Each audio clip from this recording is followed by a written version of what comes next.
right. Hey, how's it, everybody? It is 4 p.m. West Coast time, 1 p.m. Hawaii time.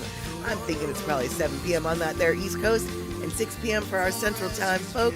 I am Matt Statter. This is Chatter with Statter, and we have got Rick in the house subscribing for 22 months. And it looks like he's got some rain happening in his area, which I'm thinking is wonderful for the garden. And at this time of year, usually a couple people can use some rain. That being said, Vermont maybe can share the rain with everybody else because, alas, they have boarded it this year at this time. I know, horrible joke for a very bad situation. So switching the topic and saying, hey Gina, super glad to see you. And Darlene, absolutely glad to see you too. All right, well, now that we've got a couple people who filtered on in, let's get the party started, shall we?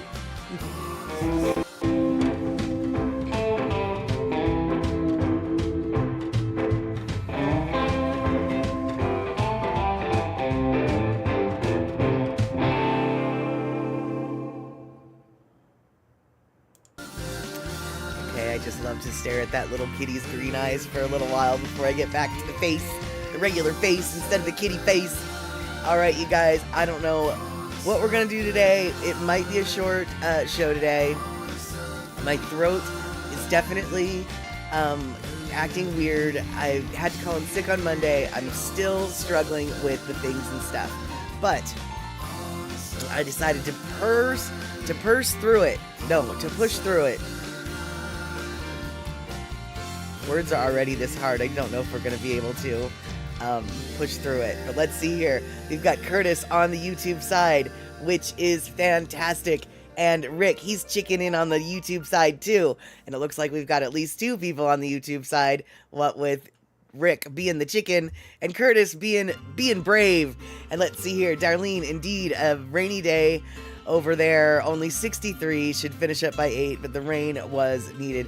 Yeah, on Monday, we had a 63-degree day, and even though I slept through it, because I slept for pretty much 20 hours straight on Monday, everybody else, my Facebook feed was filled with everyone saying how much they really were adoring the cooler weather, because we'd been hitting 90s or 80s, and, you know, like, we just don't do that here, even though it's summer, and July is the month that we allow for such shenanigans. There's still shenanigans. All right, so, Rick, rain is why you delayed your cabin trip. Maybe tomorrow you go. I wasn't going to ask when I saw you yesterday at the Daily Pigeon, and when I saw you today here, it was like, I felt like they weren't supposed to be here, but I'm not going to point that out. But now that you've pointed it out, I'm going to point that out. You weren't supposed to be here, but that's okay. We love it when you're here anyway. And the first thing we're going to do today is we're not going to be here. That's right, we're not going to be here at all. Where we're going to be instead is a place that we don't get to go very often because not many of the Statterbox crew or the Hamajang crew from the Daily Pigeon Live go and visit here, let alone live here. But our very own C. Honda, hey Elaine, so good to see you. Our very own C. Honda went to Kauai. Actually goes to Kauai quite often, but finally has started releasing some of her video gems. And so, with C. Honda's permission, I downloaded a couple of her Kauai videos and made them into one long video. I have played this video for C. Honda, and she thought it was a good video. I don't think I'll be putting this video on my YouTube page. I might be. I'd rather give this video to C. Honda to use, but she hasn't asked me for a copy of it yet, so who knows where it's going to be. What I can tell you is the root source for this video came from C. Honda's YouTube channel. So if you are not following C. Honda, then by all means you should be, because Marmac here saying what I thought I already said, but now that you mention it, I don't think I said it. We're going to Kauai today. We are going to Kauai. Yes, that's right, Kauai. Not very often do we get to go to Kauai, which is unfortunate because let me tell you guys, the garden aisle is... Okay, I'm about to say some fighting words, and I use this term very loosely. but it is the best. It's the best island. It just is.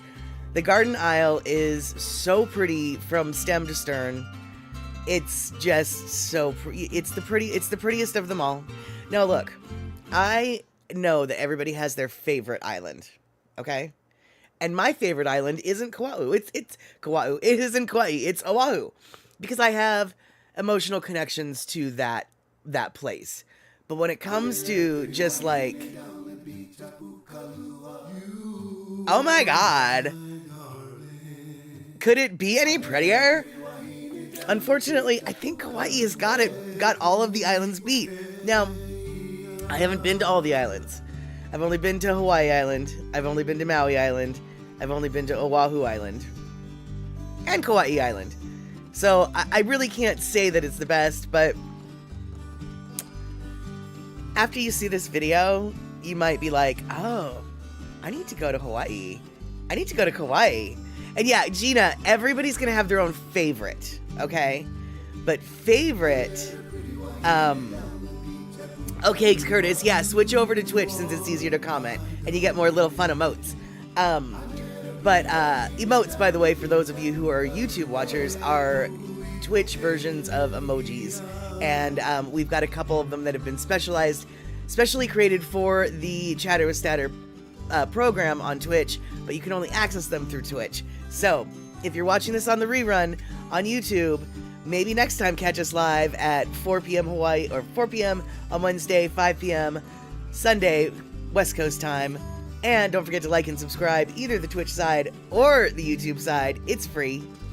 And Darlene, exactly, Kauai is known as the Garden State, and it's very flush with greenery. However, Molokai is known as the Friendly Island, and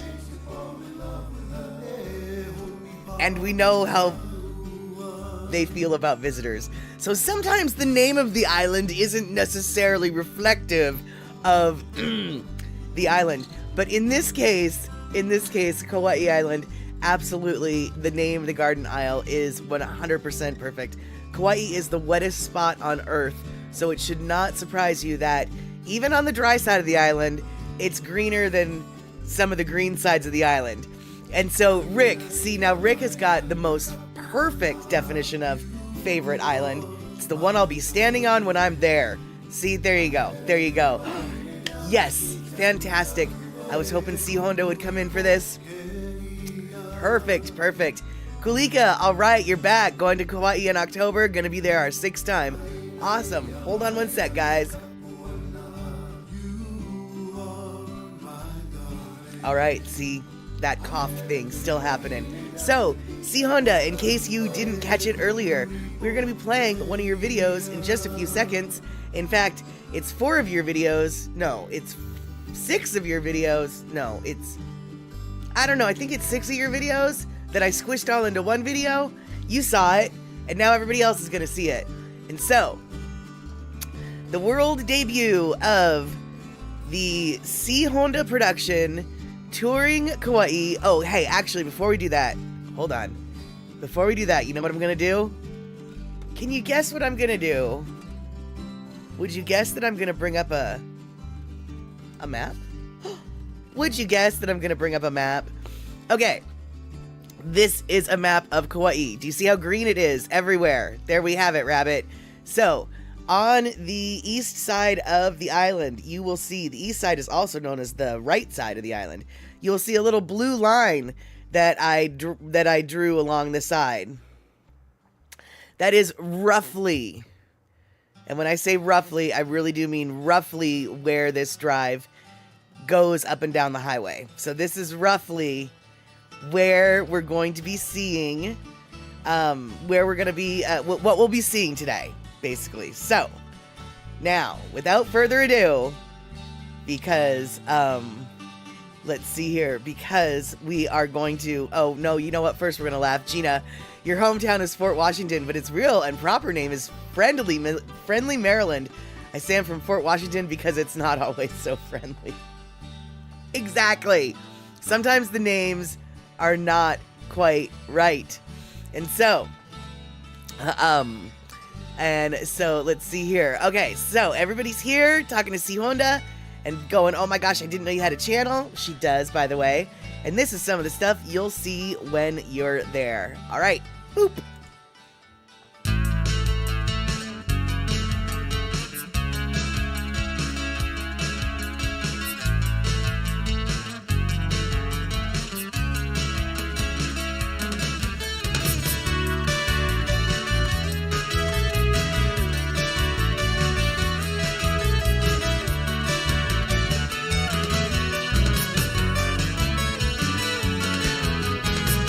Live alone in a little house, Maui Meadows way. It's been 4 years since I've been on my own. It's all behind me, this broken relationship I wore.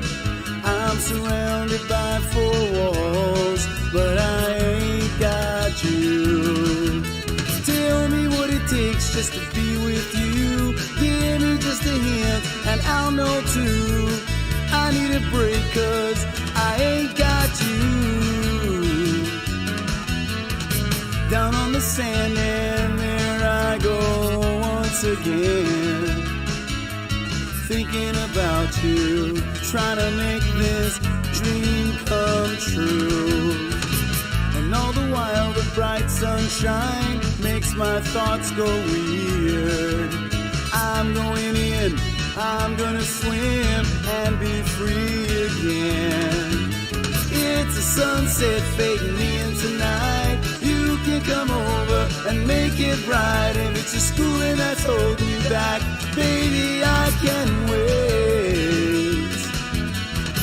And so we'll count all the lonely days, they keep going by. When you took off your Ray-Bans and let me stare into your deep blue eyes. Baby, baby, what am I supposed to do? I'd be holding you in my arms tonight. Just living since I met you. Sail over to my house, eyes of blue, just a little bit closer. Send me those blue eyes of summer, those blue eyes of summer, those blue eyes of summer, those blue eyes. Send me those blue eyes of summer, those blue eyes of summer, those blue eyes of summer, those blue eyes. Send me.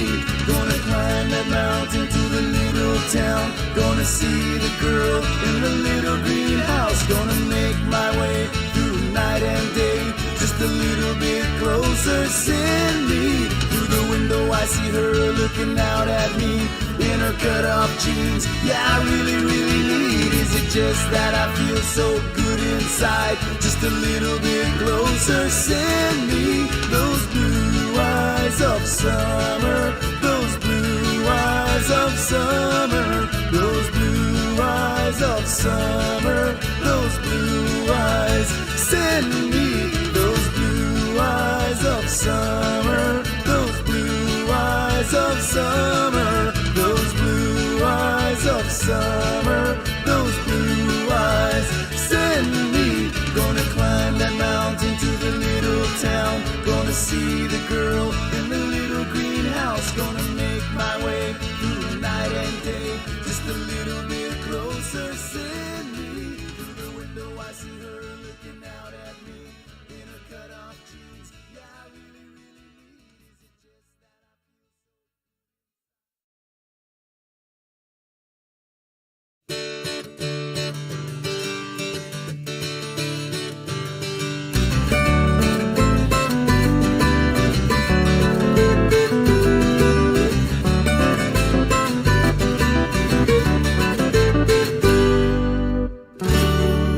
Uanani Kauai I kalai Ke wai o ka hela hela nei Hano hano e kaua o hana lei Ua loko mai nei ke one E one ia hana mai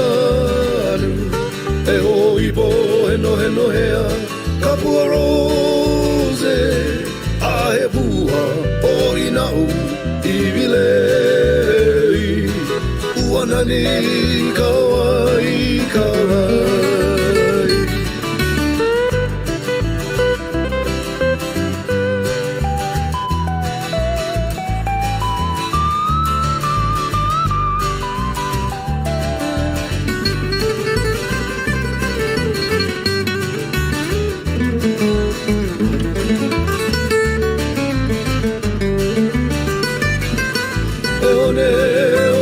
ia na malu e oibo he no hea kapua rose a he pua o inau I vilei uanani Kauai kalai uanani Kauai kalai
no Kauai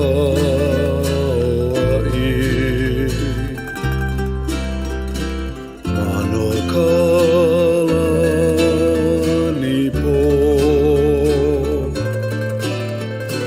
Ki hapai pua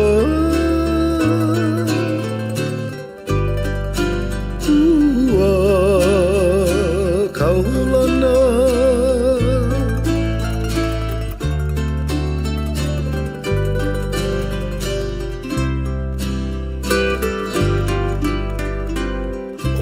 Ohu I kamaile A o kana hele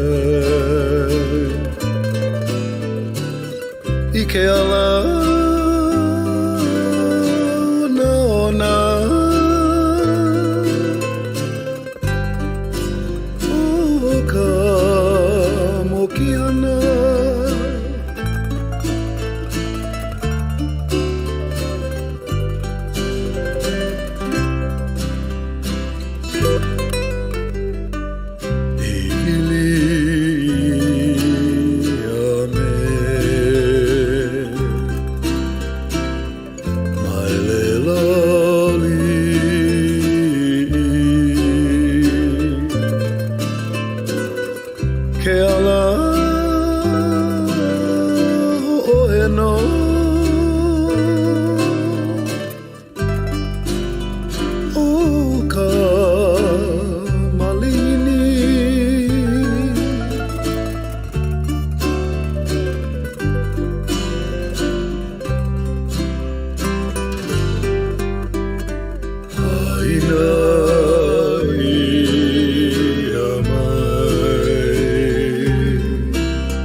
right, there we have it. Good to see you, Pacola T, coming on in at the tail end of our Kauai video.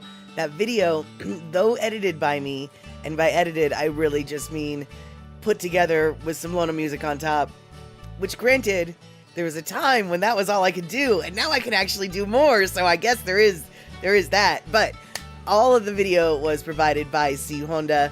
There was no color correction, no stabilization. It was great footage, so basically I just weaved it all together and put some music on it. The 2 Kauai tunes that I could find in Lono's catalog, plus the Blue Eyes of Summer, because for some reason, at the very beginning of that video, when I was watching the Going Along the Coastline, that was the song that popped into my head. And okay, so this is how I chose the music, you guys. Totally random. So I have the video, right? I've got the C Honda video, and it's like 11 minutes long. I don't remember if it was 11 minutes, but we're gonna say it's 11 minutes long. So I was like, all right, I've got this time frame that I have to work with. So I went and I was like, I know that Lono's got at least 1 Kauai song, but as it turned out, he had 2. So it's like, okay, so if I use the 2 Kauai songs, then that eats up a certain chunk of time. So I was left with 4 minutes and 7 seconds to find a song to fill the 4 minutes and 7 seconds. So then I did a Lono song search based on time length, and it turned out that Blue Eyes of Summer was the exact length that I needed, and that had been the song that had been in my mind while I was editing. So it's like, I guess this was fate. I'm gonna use the Blue Eyes of Summer as the first song. Now, Andre is correct. Molokai is not nearly as tiny. Excuse me. Kauai is not nearly as tiny as Molokai. Kauai actually has stoplights. Not many of them, but they actually do have a couple stoplights. Molokai has no stoplights. So, Pacola T, my mind works in mathematical and mysterious ways. Yes, exactly. I felt like it was fate, so I went with the numbers. And so, all right. So I've got several different stories about Kauai, but right now we're going to focus on the map just for a quick second, all right? So, I wish that I could make this map bigger, but I can't, so I'm not going to. All right, so Rick and Darlene, at the very top left of the island, you're gonna see the little green arrowy thing that says Napali Coast State Wilderness Park. So from that point downward, if you're going to the left along the coast, all along that coastline until you start to see a highway again, that has no roadway. There is no way to access that part of the island. But the rest of the island has a road that goes all the way around it. You could probably make that road trip in one day. But you're not going to want to do that because you're going to want to stop and see stuff. Now, Lehui is, I believe, now, let's see here. C Honda, you're going to have to come in with some corrections here because it's been a long time since I've been to Kauai, like over 20 years. But Lehui is the airport in Kauai, right? And Lehui is in the bottom right-hand corner of the island, sort of like the southeast corner of the island. And that definitely has hotels, for sure. And I believe Wailua has got a resort. I know that there's a lot of resorts and the like. Yeah, Lehui is the airport. That's what I thought. And so around there, in like Poipu, etc., around that airport, there's tons of hotels. Like tons of hotels.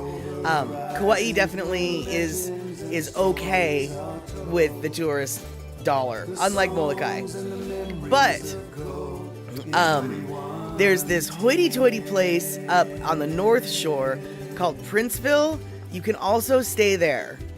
I, however, think Princeville is the dumbest thing I've ever seen in my life. It is this huge, like, whateverness. I don't even know. You can stay there, but the beach is super crappy and absolutely inaccessible to the public. I mean, you can go down to the beach, but you have to go down a very steep, dangerous trail that basically, even as a 25-year-old, I was like, wow, I'm glad I'm in shape for this trail. So don't stay in Princeville.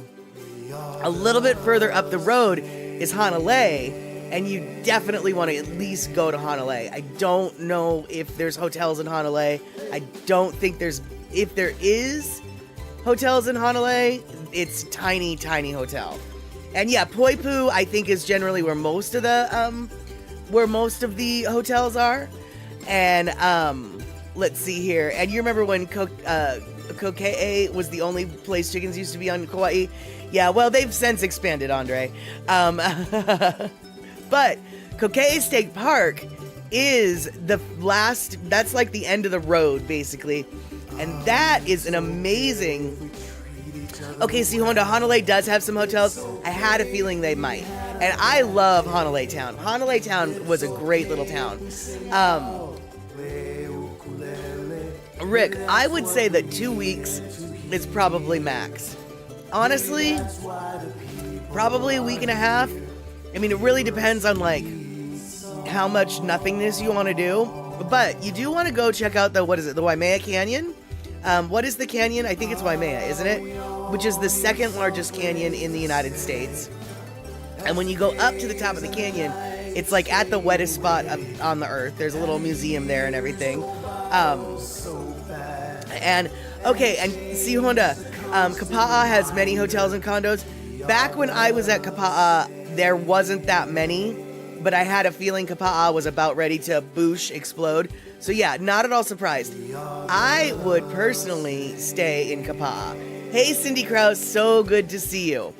Yeah, and Waimea Canyon's on the west side. Waimea Canyon in and of itself is probably a day trip, excuse me, in and of itself. And then a trip up to Hanalei and like the Kokee Park, also a day trip in and of itself. And Bacola T saying Kapa'a has choke traffic, though. Yeah, that's not surprising. But does it have more traffic than Poipu? I mean, because Poipu was like kind of the sticky wicket when I went down there. But like I said, it's been over 20 years since I went down there. And I have to say though, the Kokee State Park is one of my favorite experiences when I was on Kauai. We went and we found this place called the Blue Room.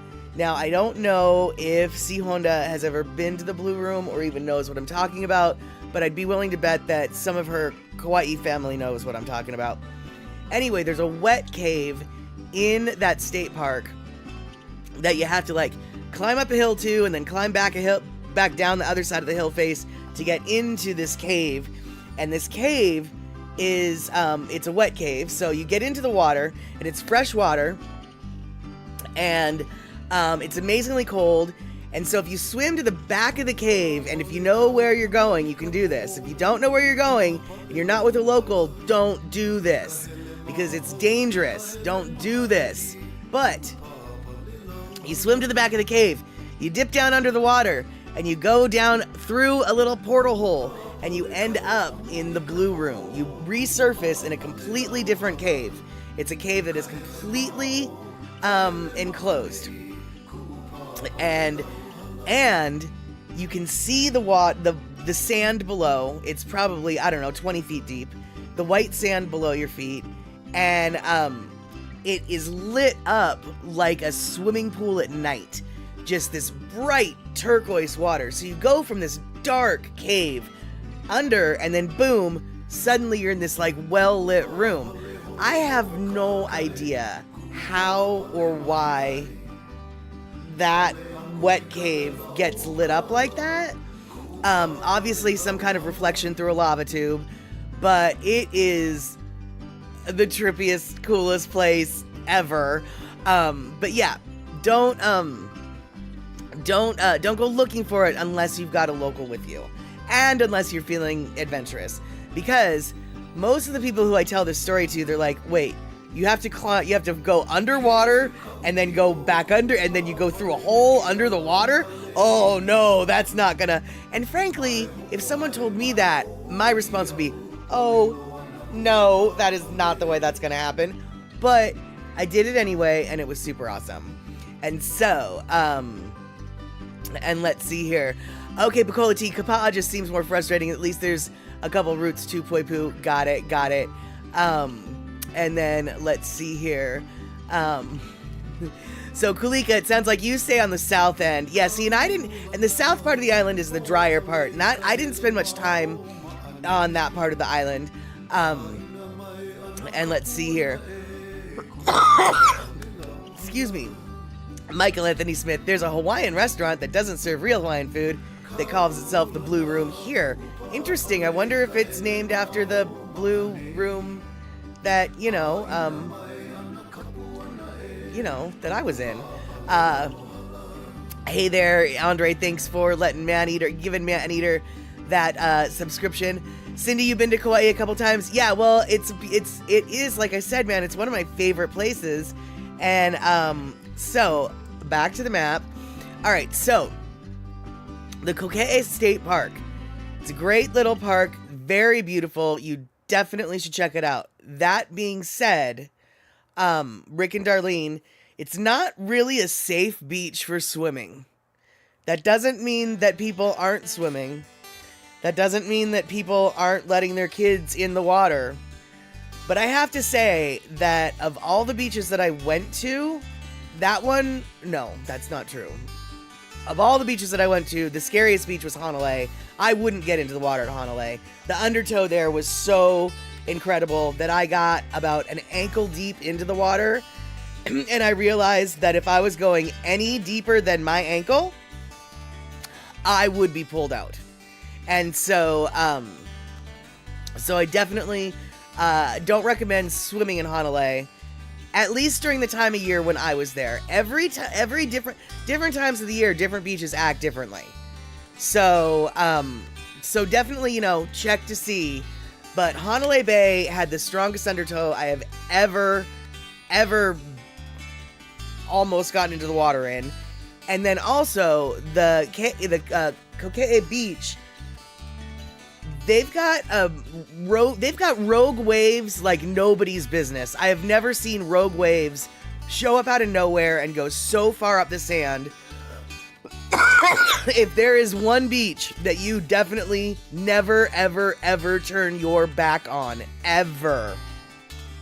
Now I know that, you're not ever supposed to. It's just is what they say. No, for real, dudes. No, for real, dudes. The Kokee State Park Beach, do not turn your back to it. Don't. I cannot emphasize that enough.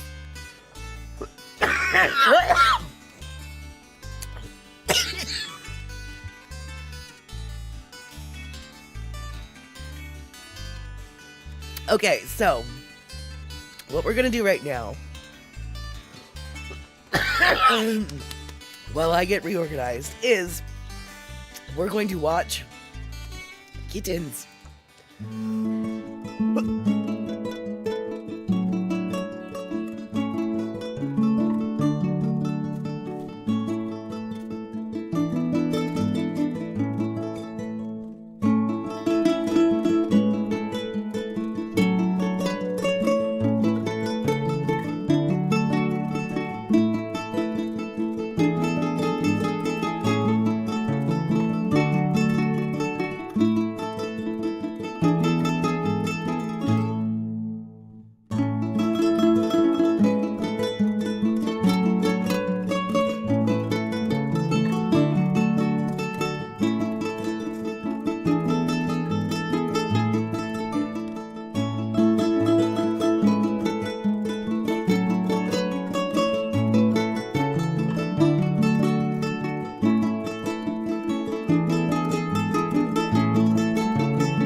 right, so now you can see why we might be cutting this show a little bit short today.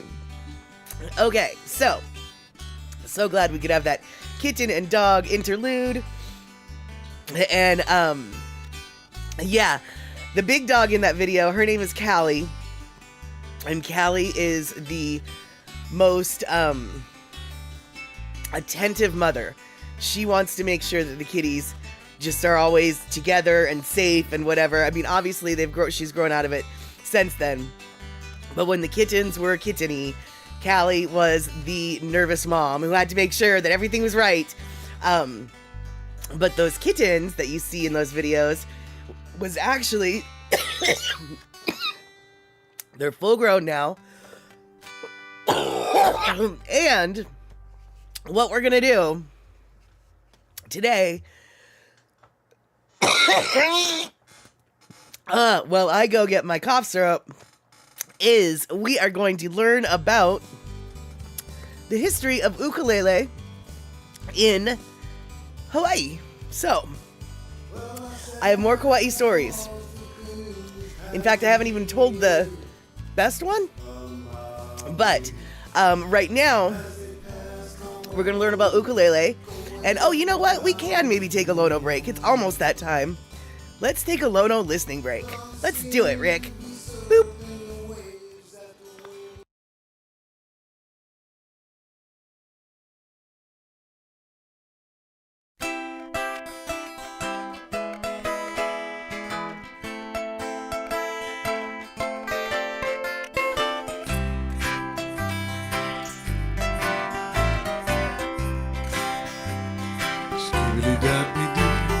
Just flew over Kanaka.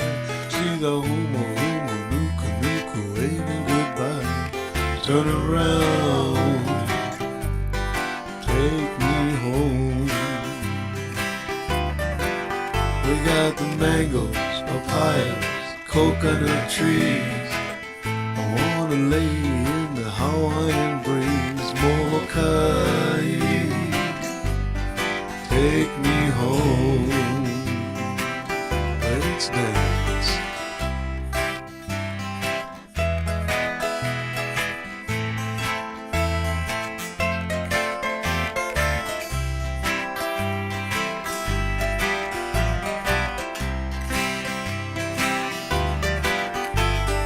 All the pretty ladies in the hula hala, all the signs read A'olela a'uahiki no. Take me home. When that wind starts a blowing, you can walk right in, seaside and Uliaki, Loma di Costa, and Lili Ue. Start dancing with the hula girls swaying, walk on the wharf, take me home. Skiddly zip zaba zizap jibaze, bazoo bazoo, zizabaze, that's amazing, zing. Take me home. That one.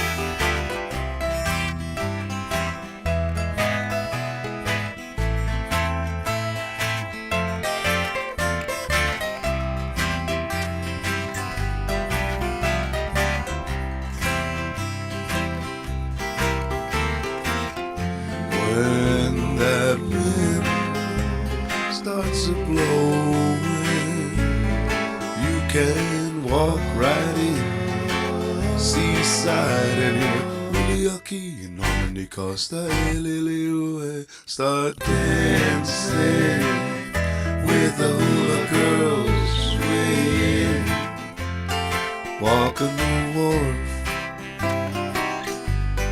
take me home. Molokai, where the humo humo nuku nuku apua'a go swimming by.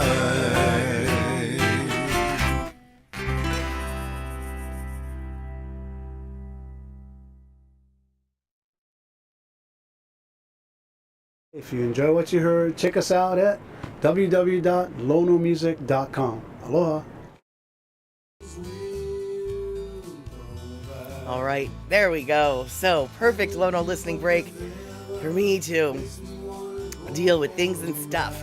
So, hopefully this will work. This was the cough syrup I just took. It's called Ooops, and it's this herbal stuff because I'm not allowed to take a lot of over-the-counter cough medicines because, as it turns out, the over-the-counter cough medicines are contraindicated with some of my actual real meds that I have to take, and nobody bothered to tell me that ever. And then during my bout with pneumonia, I had told, I can't tell you how many doctors, just what drugs I was taking, including the over-the-counter cough suppressants. And, they're like, oh yeah, keep doing that, blah, blah, blah. And then finally, I told a nurse one day, and she was like, wait, did you just tell me that you're on this, prescription drug and you're taking, that, cough medicine? I was like, well, yeah. And she's like, yeah, you need to stop doing that right now. That's actually could kill you, blah, blah, blah. And she's like, that's so contraindicated. And she went off, and I was like, well, maybe you should tell the 3 pharmacists and 2 doctors that have, gone through my records in the last week what you found, because not one doctor, not one pharmacist noticed at all, but the nurse. And then I went and looked it up, and the nurse was totally right, like, oh, okay, I guess I can't use that anymore. Yeah, so now I use this herbal stuff, and let's see what's in the herbal stuff. The herbal stuff has honey, thyme, licorice, plantain, horse chestnut, pine extract, peppermint, eucalyptus, juniper, wintergreen, clove, and something else. Cajeput? I don't know what it is. It tastes super gross, but it makes it so it doesn't hurt so bad. So, yeah, exactly, Darlene. I don't know. I mean, I really like. I'm assuming that mix wouldn't kill me because I had been doing it for so many years already and with no ill effects that I was one of the people that it's really like not going to be a risk for. But at the same time, you know what? Why keep rolling the dice? and so, yeah, exactly, Pakulati. It is kind of. I mean, actually, I totally advocate for us being our own advocates, but at the same time, there comes a point where it's like you guys are the professionals. It literally is your job to know this stuff. I have my own job that I get paid for to know things that you don't know. See, that's how it works. Like, there comes a point where I can't know everything, So I kind of need some help, guys. And when it comes to things like medicine, most of y'all went to school for a long time for this. I didn't go to school at all for it. But yeah, it is eventually too many brains in the kitchen finally got one brain to work right. And the nurse said, hey, don't do that. And so now, Old Boss, and this is not sponsored, and if you're allergic to anything herbal, I'm not suggesting that you take this medicine, nor am I suggesting this medicine cures anything. What I am suggesting is it soothes the throat so it doesn't, so you're not continually irritated and then continuing to cough and re-irritate the throat. All right, Michael Anthony Smith, it is getting to be your bedtime, so I'm super stoked that you got to be here for a quick minute, and I'm sorry that you had to listen to me cough in your ear. In fact, I'm sorry that everybody had to listen to me cough in your ear, but thank you guys so much for your patience. And so you have a good sleepy sleep there, Mr. Man, and hopefully we will see you soon. And exactly, Picola T, yeah, do you need to get second opinions on everything? And it's just like, do you have the energy to get second opinions on everything? I mean, here's the reality, you guys. I didn't even know that I had pneumonia because I live by myself. And it was only when I finally realized, when I was taking my disabled dog out, she's a 20-pound dog, she couldn't walk, I had to take her out and hold her up to go to the bathroom for every single potty break of her life, basically, that she was with me. And so it was a multiple time a day habit.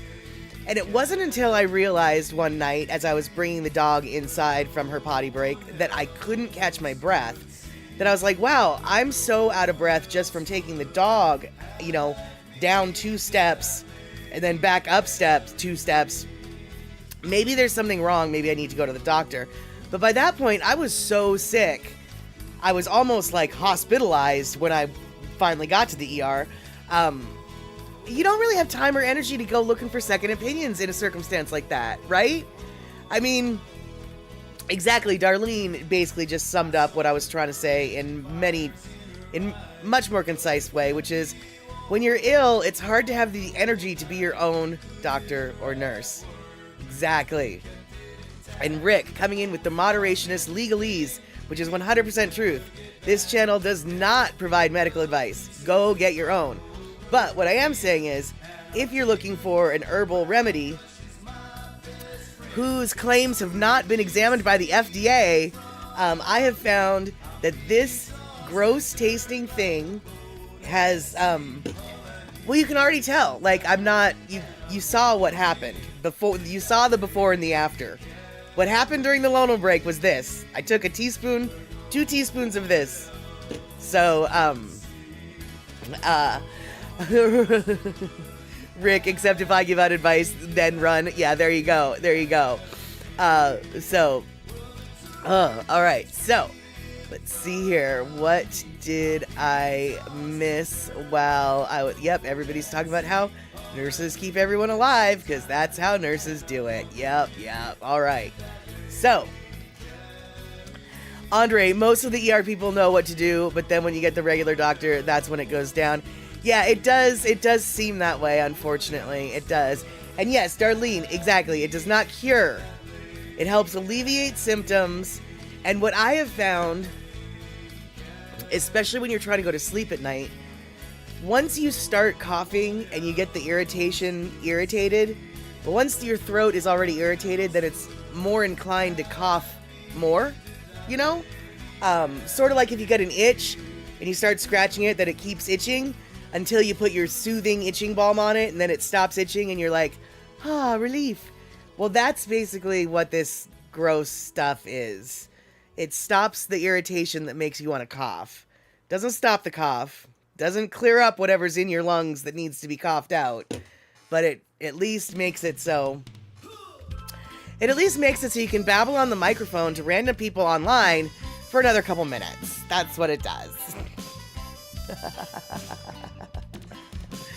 And, Darlene, sipping on something warm and soothing always helped me, whether a tea or even warm water. I tried that yesterday. Or actually, I've tried that last couple days. The only thing that feels good on my throat that is warm is, I've got some chicken broth that I've been, homemade chicken broth, chicken stock, that I've been drinking up the last couple days. Like, I'll have a cup of it, sip on it or whatever. The hot broth feels good on my throat. Hot coffee, hot tea, hot water, none of that feels good on my throat. I have a cold mango smoothie that feels very good on the throat. The sugar content is bad. But oh my god, right now it feels so good on the throat. And then right, okay, so Andre, I remember my mom saying, going to the doctor in France, and them saying, you cough because you're irritated, and you're irritated because you're coughing.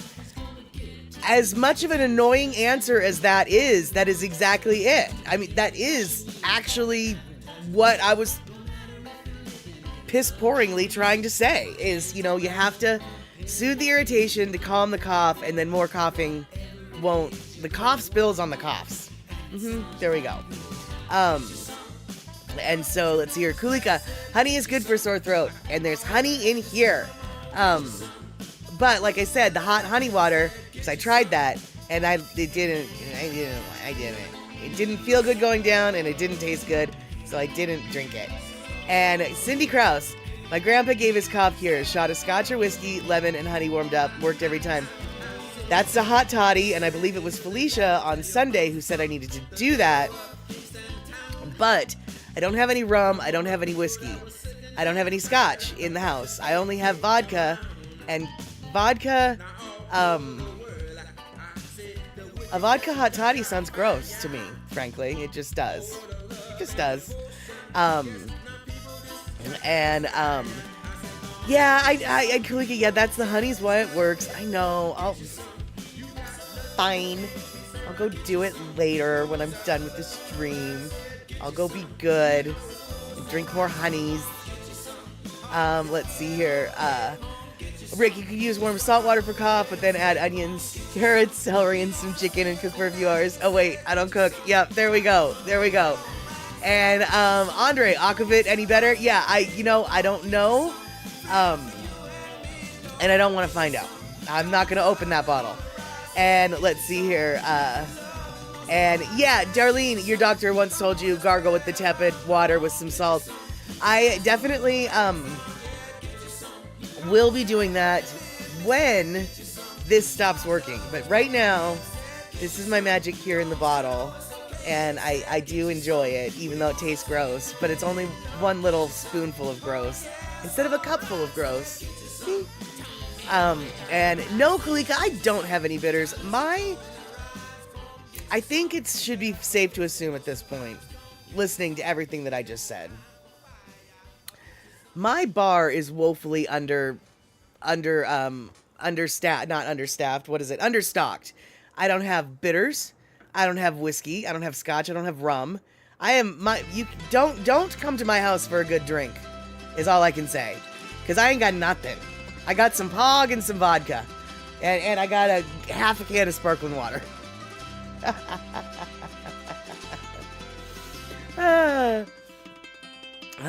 Let's see here. Andre, I do not like the aquavit I got. It was citrus. I don't like the caraway seed taste, and that's what it tastes like to me. Yeah, it's very licoricey, and it's definitely not a fan of it. But someone gave it to me, and so I have a bottle of aquavit now. And there you have it. So, yes, vodka does work for so many things, but not all of them for drinking. That is true. I used to, back in the day, I used to use cheap vodka with kosher salt and the citrus oil Gugon. Do you remember Gugon? It was this orange citrus oil that got sticky stuff off of your,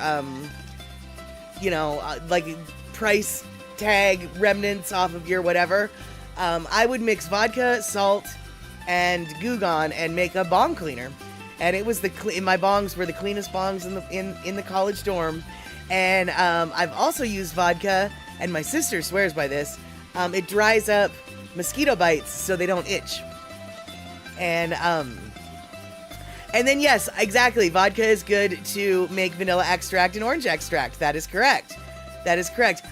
And yes, Darlene, thank you so much. If we do need to bow out early today, we might have to just to save the voice. But what I did want to actually, I did have this. I've had this on deck for a while, and I did want to show it to y'all. We are going to watch a little clip on the history of the ukulele in Hawaii. But Cindy Krause, I see what you did there. I could use a visit to the optometrist as well. That'll get the vodka going. And let's see here. Rick, we just got big weather swing from dry and 95 to 60 and rainy. Perfect weather to get sick. Well, it does sound like the 60 and raining is the perfect weather to pretend you're sick and have some soup or something like that. But, alrighty, here we go. We're going to do some learning today. I'm going to force it down your throats, going to force it into your eyes as soon as I can find it on my list. Alright, so this is a little thing from PBS Hawaii, a Spectrum show from 1985. And it talks about the history of the ukulele. I know that on this channel and on Daily Pigeon Live, the question about the origin of the ukulele has come up many times. And so this is a little bit of history to give a little bit of framework and just to add a little bit more to the slightly complicated story, it seems. All right. Boop. For this week's interlude, we travel to the sugarcane fields of Kauai, where the sugar industry first began 150 years ago.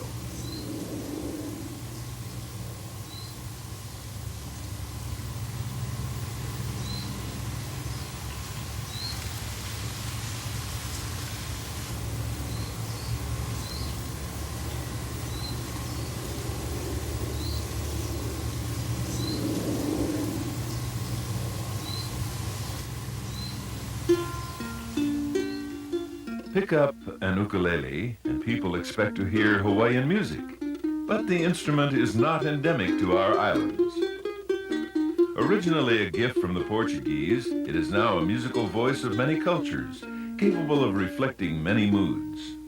It can be played simply by a beginner, or it can challenge a virtuoso.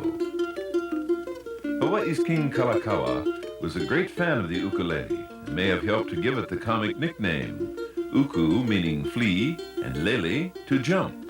Nimble fingers crossing its strings still call that image of a jumping flea to mind.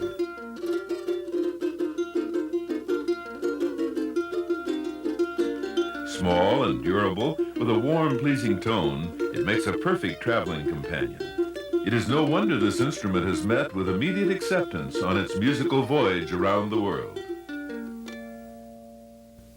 Leslie Nunes descends from a Portuguese family that helped pioneer instrument making in the islands. Here we have an ukulele. This is a Hawaiian ukulele, and the reason I'm interested in the ukulele so much is that my great-grandfather is the one that brought it from Madeira to Hawaii and helped build the industry here in Hawaii. My grandfather, who was the supervisor of the company here in Hawaii, started me on my collection, and he told me one day, Les, would you like to have your own Nunes ukulele? And I said, great. So he and I went together, and I bought my first instrument for $100, and with that, my instrument collection has grown to over 100 instruments. Since then, I've been studying the ukulele, I've been collecting them. I've gone to Portugal, New York, California, Japan, even Africa, some of my instruments have come from. And this is what I'd like to show you now. I'd like to show you some of my collection.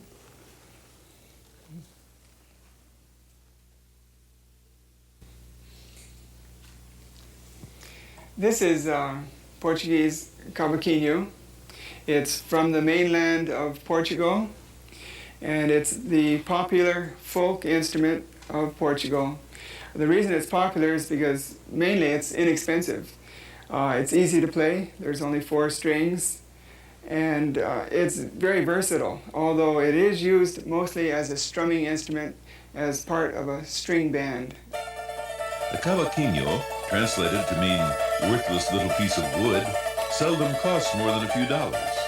This cousin to the ukulele can be heard accompanying the lively dances at Portuguese harvest festivals.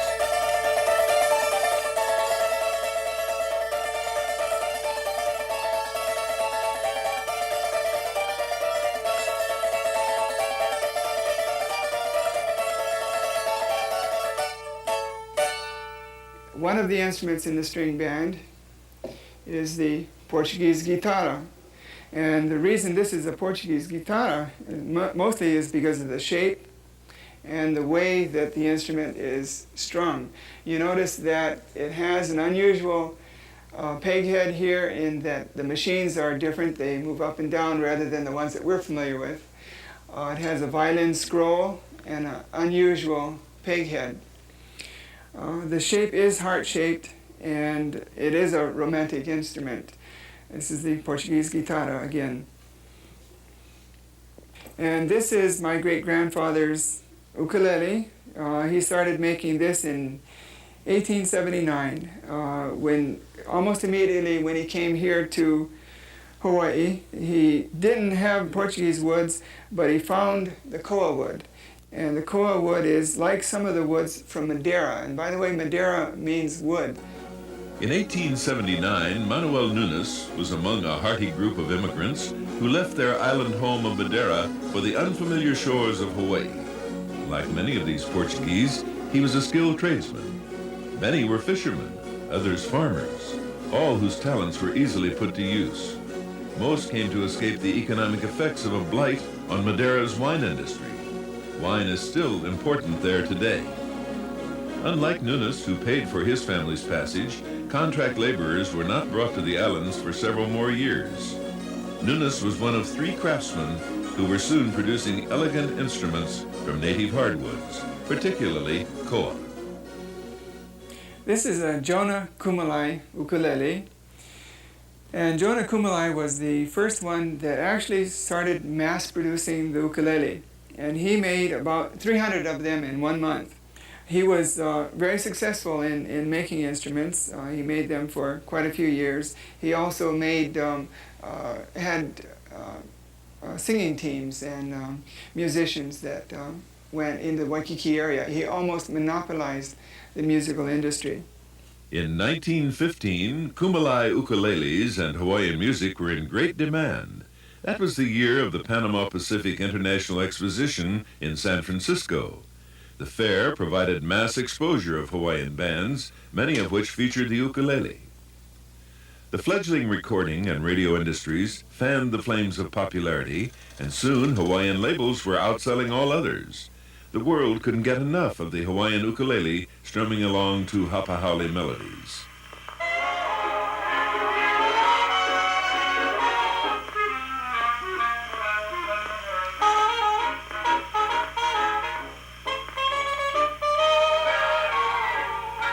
The curious thing about those earliest recordings is that you truly couldn't hear the ukulele because of the recording techniques at the time.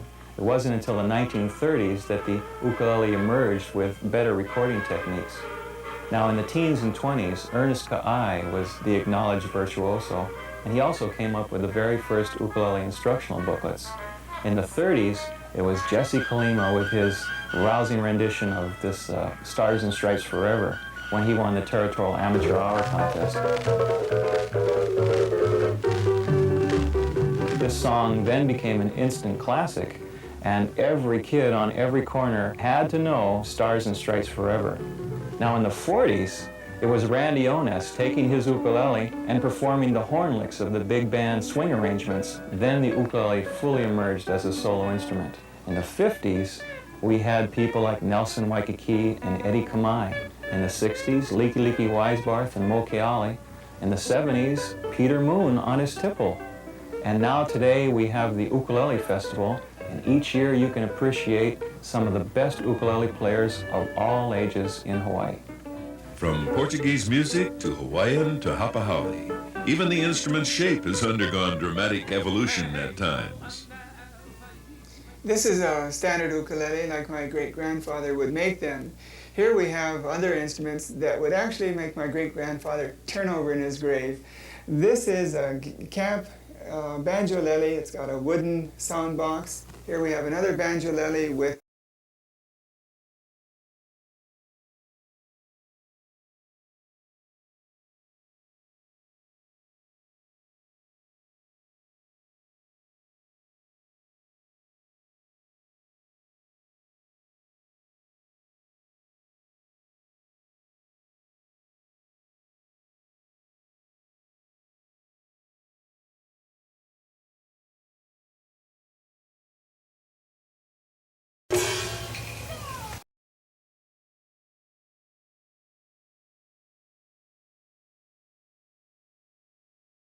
We had people like Nelson Waikiki and Eddie Kamai. In the 60s, Leaky Leaky Weisbarth and Mokeale.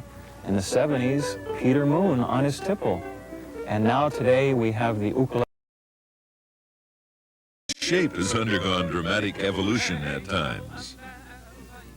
This is a standard ukulele like my great-grandfather would make them.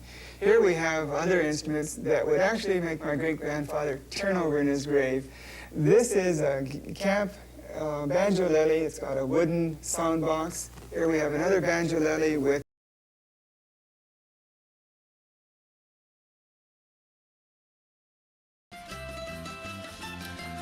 Okay, so for some reason that ended up getting cut off.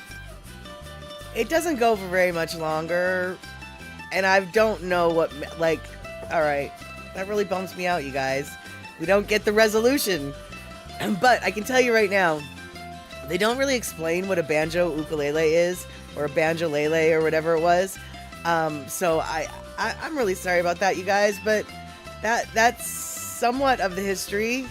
I guess the video was offended by the word banjolele. I don't really know. I honestly don't know what happened, but the rest of the video disappeared. I had it edited at a very different end. I mean, it didn't go much longer than... I don't know what happened. But I do know that Pussycat's in the house, so good to see you, Pussycat. Good to see you. All right, so do I have a link to the PBS show? Not right now, but I can probably find it. So let's see here. Well, you know what? I'll find it here. Let me write that down.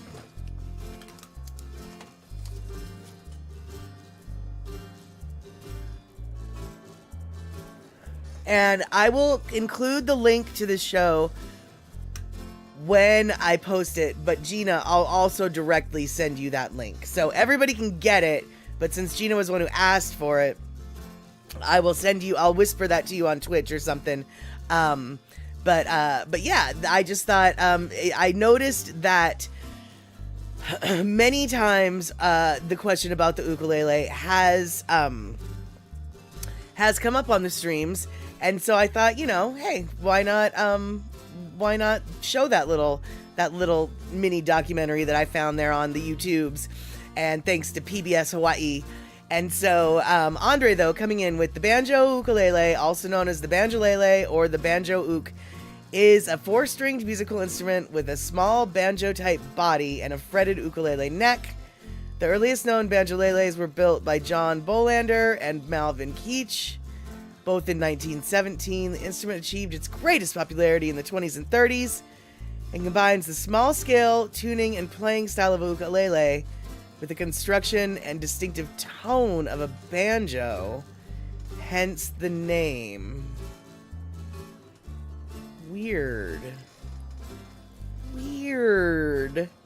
But, I guess you make instruments with what you've got on hand. I mean, people used to make guitars out of cigar boxes, which is kind of cool. I don't know if you guys have ever actually seen...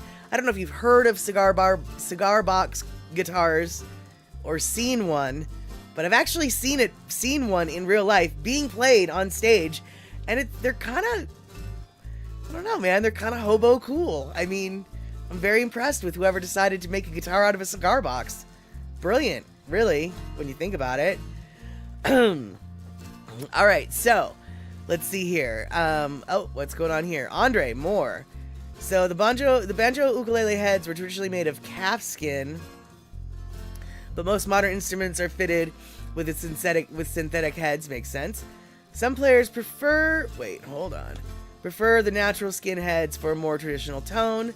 Tightening or loosening the drum head through adjusting the tension hooks fitted around the outside of the drum results in a change in tone. Well, that makes sense. The head typically has a firm tension. Tightening it so it is rock hard to the touch gives a bright sound with good note distinction but less bass response. That makes sense.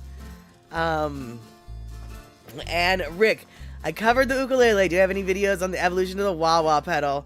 Wah wah. No, I do not. And let's see here, for Cola T, there's a really cool musical instrument museum outside of Phoenix. Highly recommend to visit if you're interested in music. That reminds me, I don't know, Picola T, if you've ever been to what was originally known as the Experience Music Project, but now is known as the Mopop Museum, the Modern Pop Art Museum. It was supposed to be the Jimi Hendrix Museum, and because it started out as the Jimi Hendrix Museum Experience Music Project, one of the centerpieces of the museum itself is the guitar room. And the guitar room, by the way, is built into a guitar in the building. The building has a guitar built into it. It's multiple stories long, tall, and you can play that guitar. But in that guitar that's multiple stories tall, they have a room That's all about the evolution of the guitar. And oh my God, you guys, that is my favorite room in the entire museum.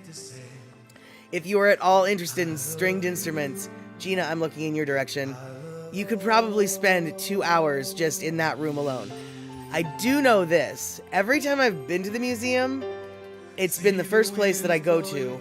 And every time I've been to the museum with people, they get really annoyed at me.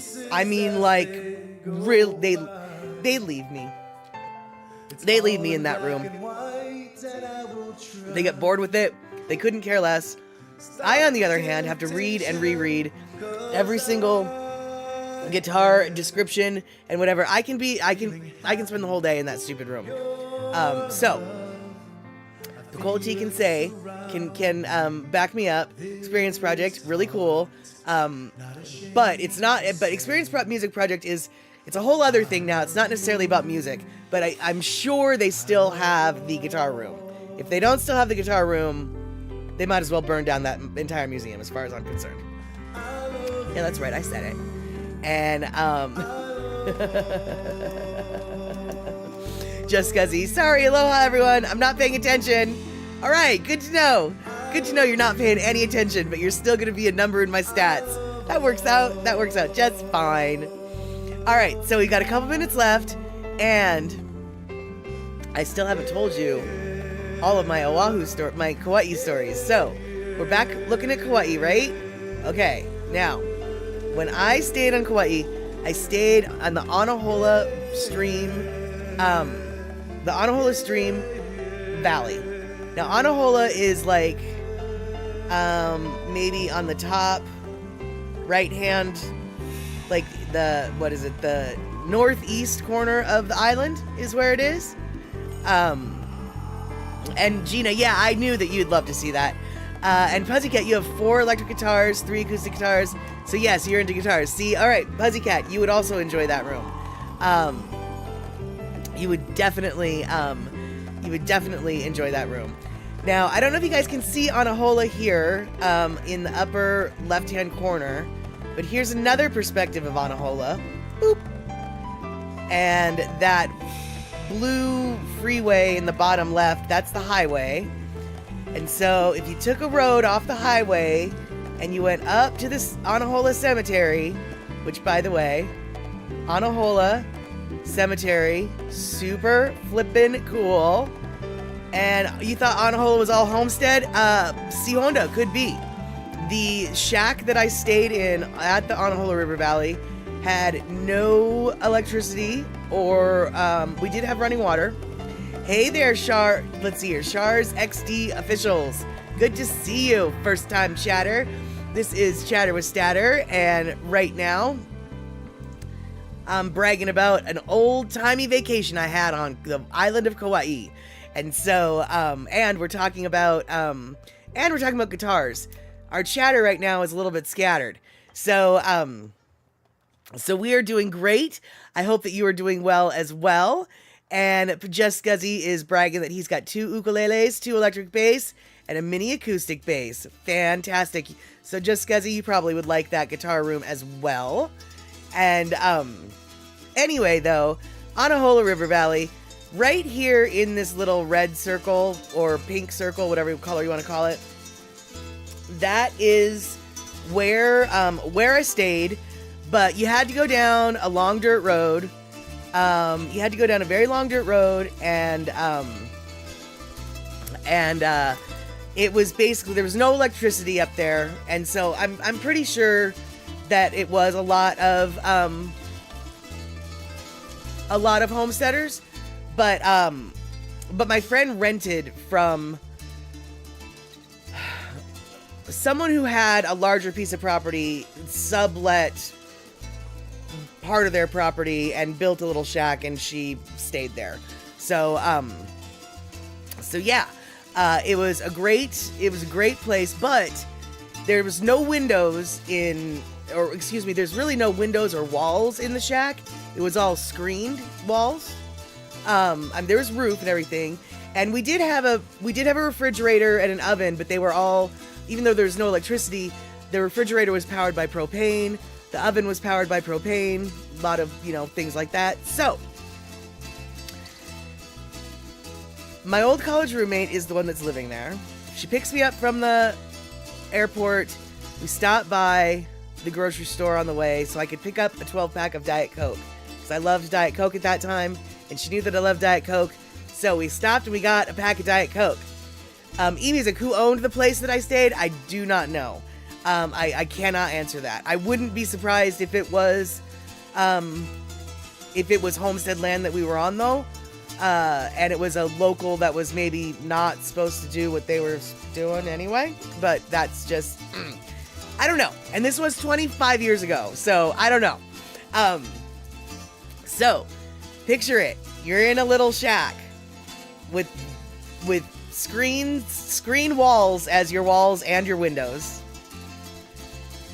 Well, no, I guess there was real walls on part of the... Anyway, so I open up the front door, and the front door has a gap underneath it by like 3 inches, So anything can crawl in and out of the front door.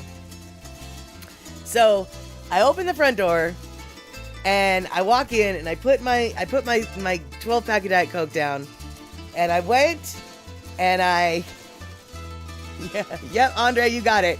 And I went and I closed the door, and then hanging on a curtain on a window, which wasn't really a window, it's just a screen, was the biggest cane spider I have ever seen in my life. Huge. And so, it was maybe 2 feet from my face.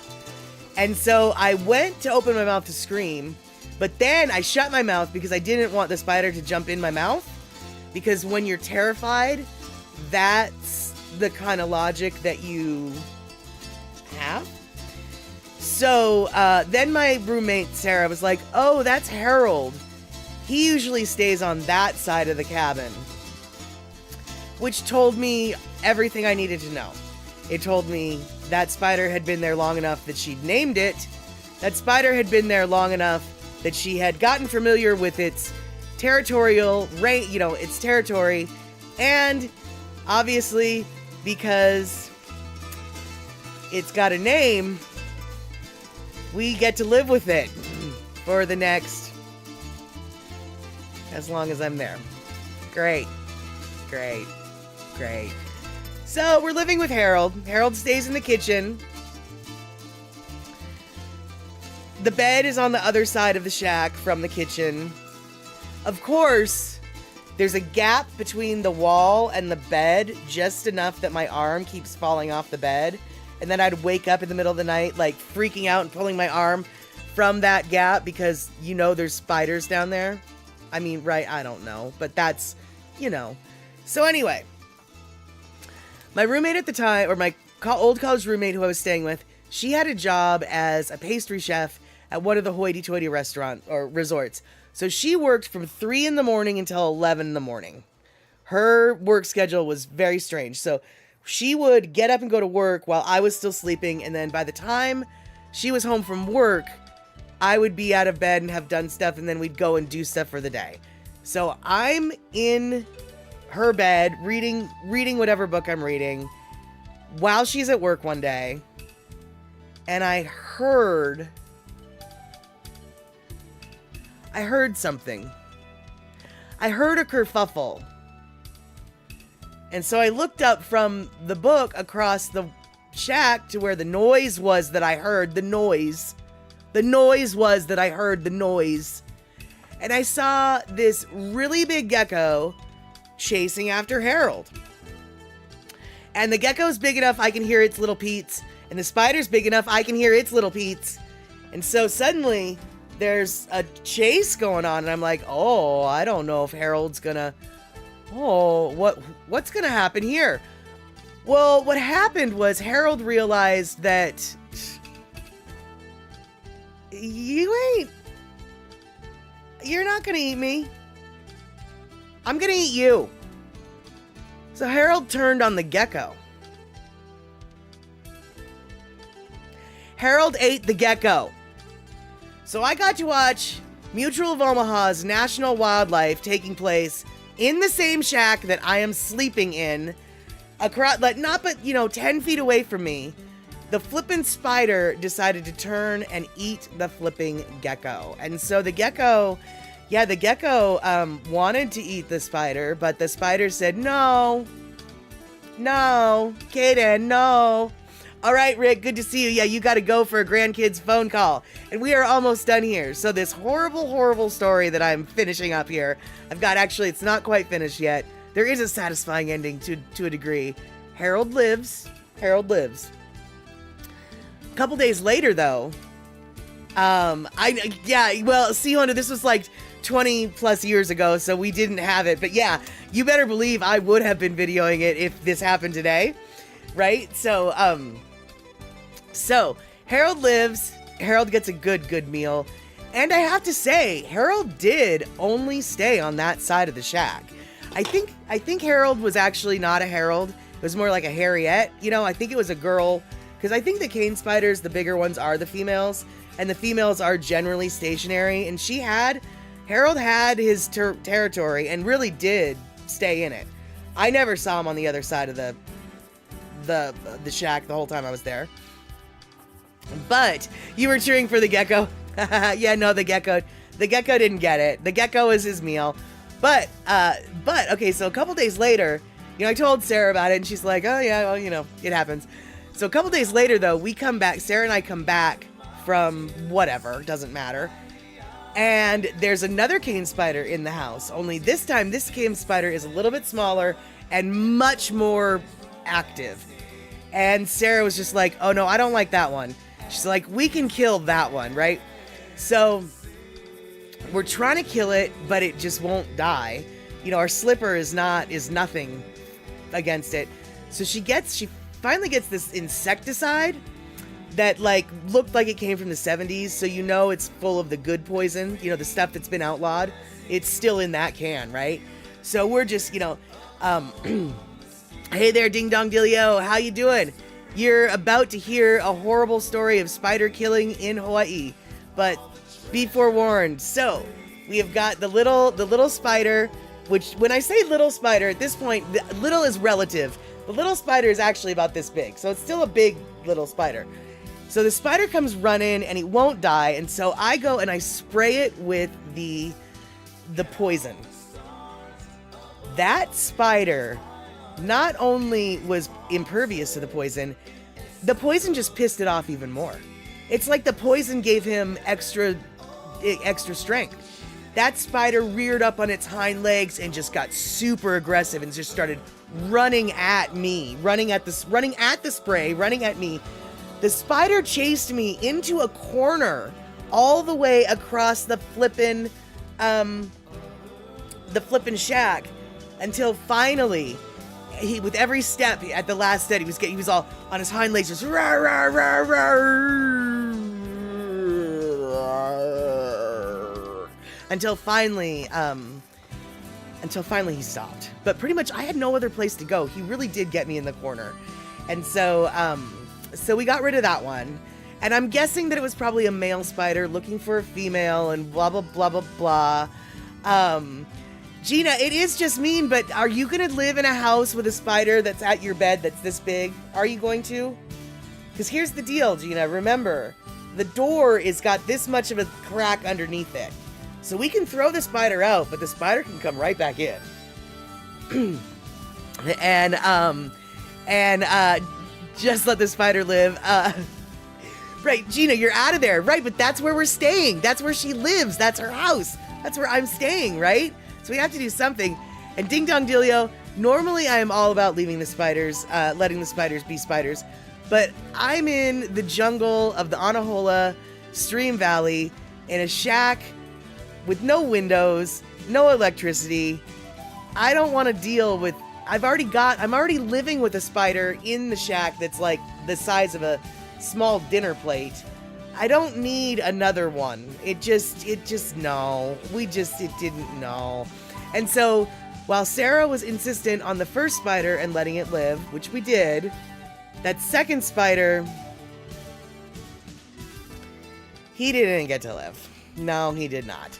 And so I'm sure he would have been fine, but I ask all of you, would you be comfortable sleeping in a room that you knew had a spider this big randomly and actively crawling all over the place? Not just hanging out in a corner, but like, it's, you know, and so, you know. Exactly, E-Music. That second spider was a meanie. I had a reason to be a meanie. It was a meanie first. So, judge me all you will for killing a spider 25 years ago. I did. However, I want to let all of you know that I have grown since then because, before I went to that visit, you will know I was afraid of spiders. At the beginning of the conversation, I told you, I saw the spider, the first spider. I wanted to scream because I was afraid of it, but then I was afraid it was going to jump in my mouth because people who are afraid of things aren't rational. So this is, you know, so I go, you know, whoop. When I got home to Washington, to our spiders, they're so cute. Look at those cute little spiders. Oh, those spiders are so cute. Needless to say, I was no longer afraid of spiders in Washington. So I can say, what is it? The exposure therapy really does wonders. I mean, it really does wonders for you. I don't really mind the spiders, and I don't care about the spiders anymore. Now that I had to live with that, I don't. Yeah, the little ones. Marmac, I live to tell the story. That says a lot about the evil spiders, Karma. There we go. All right, Pussycat, it is time to wind it up. So aloha, everyone. Bye. There you go. And Andre, yeah, we probably should have let Harry get some action, and then she would have killed him, I guess. But he wasn't running towards her. He was running towards us. So it was a different story. And C. Honda, did we bury him at the Anahola Cemetery? No, we did not. But on the creepiest note to wind up this show on, I will tell you this. The Anahola Cemetery was one of the coolest cemeteries I have ever been to. Ancient headstones. A lot of Japanese people are buried up there, judging the writing. Offerings are left. It was an amazing. I have so many pictures. I don't know where my pictures from Kauai went, which drives me nuts because I have so many flippin' cool pictures of the cemetery, of the house that I stayed at. The house that I stayed at had a shower that was outdoors. It was like taking a shower in a 1970s shampoo commercial. You're in the middle of the jungle washing your hair. It was the most amazing thing. I wish I could find the flippin' pictures. And woe be it to you all when I do find the pictures, because I will be showing all of them to you. And we'll be sitting here for 4 hours. Click. And that was the tree that I sat next to at that beach. Click. And that was the garbage can that was at the tree that I sat at that beach. Click. Yeah, so, and let's see here. E-Music, ancient Anahola was known for their powerful kahunas.